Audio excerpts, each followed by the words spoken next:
I'm Melissa Knowles, and I'm here at the Hall of Champions at the University of California, Los Angeles, known to most of us as UCLA. On May 13th, the women's water polo team gave the Bruins their 100th national team title, the very first school in NCAA history to reach that goal. The story of UCLA's 100 titles is an epic with an all-star cast. It started in 1950. The men's tennis team was the NCAA champion. And in fact, 8 of the first 11 championships were in tennis.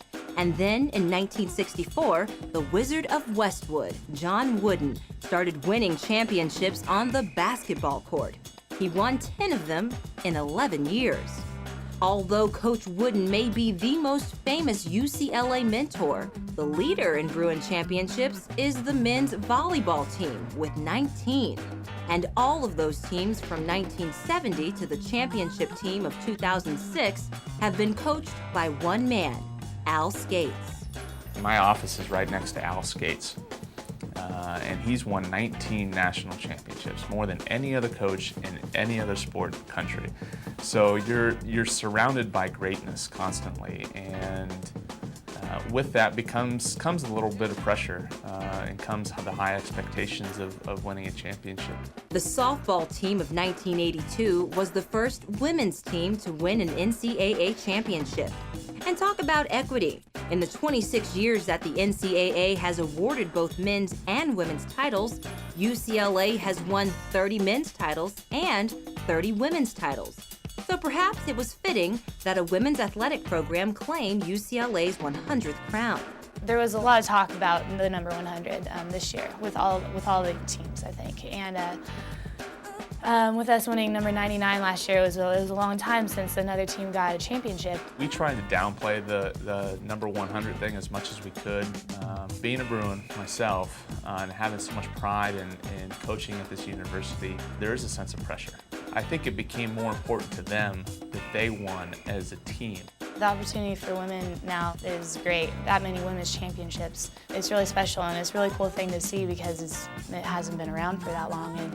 And just to know that in the past women didn't have an opportunity to compete, and just to know that now we can experience the same thing that men's sports have experienced and compete at that high level, and I think the passion is just the same.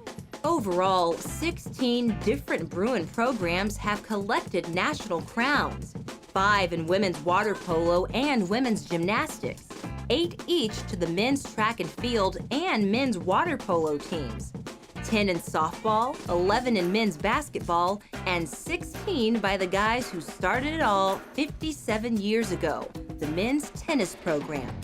Plus multiple titles for men's gymnastics and soccer and women's golf, track and field, and volleyball. The numbers and records go on and on. Starting in 1969, there were 3 straight years where they won 4 titles in a year. And for 40 of the past 43 years, UCLA has won at least 1 title. So, is there a secret to the Bruins' success?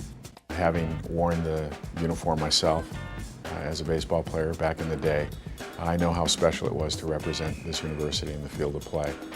And having had great student athletes over the years, like a Jackie Robinson and a Jackie Joyner-Kersey, Kareem Abdul-Jabbar, Lisa Fernandez, Bill Walton, some of the best that ever played their respective sports. I think one thing we all share is just a love for the school and wanting to do well for UCLA and for each other. And I think everybody that comes here wants to win, and they're expecting to win. They're not going to accept a loss very easily. And I think just that competitiveness and work ethic and just, I don't know, passion for athletics is really important here. We're obviously moving forward to 101 after receiving the 100th national championship, and our student athletes and coaches are just as committed to winning that next one as they have been to winning 100. And I think that's what's so wonderful about UCLA athletics. The expectations continue, the throttle stays down, and everyone's looking forward to the next one, which will happen at some point in time in the near future. These student athletes have been part of an historic win. But now the big question at UCLA is who's going to bring home number 101?